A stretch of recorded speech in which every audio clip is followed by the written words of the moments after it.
ಇತ್ತೀಚೆಗೆ ಹೃದಯಾಘಾತ ಪ್ರಕರಣಗಳು ಹೆಚ್ಚುತ್ತಿದ್ದು, ಇದೀಗ ನವ ವಿವಾಹಿತನೊಬ್ಬ ಹೃದಯಾಘಾತಕ್ಕೆ ಬಲಿಯಾಗಿರುವ ಘಟನೆ ನೆಲಮಂಗಲದಲ್ಲಿ ನಡೆದಿದೆ.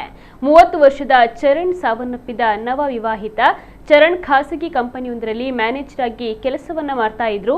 3 ತಿಂಗಳ ಹಿಂದೆಯಷ್ಟೇ ದಾಂಪತ್ಯ ಜೀವನಕ್ಕೆ ಕಾಲಿಟ್ಟಿದ್ರು. ಇಂದು ಬೆಳಿಗ್ಗೆ ಮನೆಯಲ್ಲಿದ್ದ ವೇಳೆ ಅವರಿಗೆ ಉಸಿರಾಟದ ತೊಂದರೆ ಕಾಣಿಸಿಕೊಂಡಿದ್ದು ಕುಸಿದು ಬಿದ್ದಿದ್ದರು. ಕೂಡಲೇ ಅವರನ್ನ ಸ್ಥಳೀಯ ಆಸ್ಪತ್ರೆಗೆ ದಾಖಲಿಸಲಾಗಿತ್ತು. ಈ ವೇಳೆ ಪರೀಕ್ಷಿಸಿದ ವೈದ್ಯರು ಚರಣ್ ಮೃತಪಟ್ಟಿರುವುದನ್ನು ದೃಢಪಡಿಸಿದ್ದಾರೆ.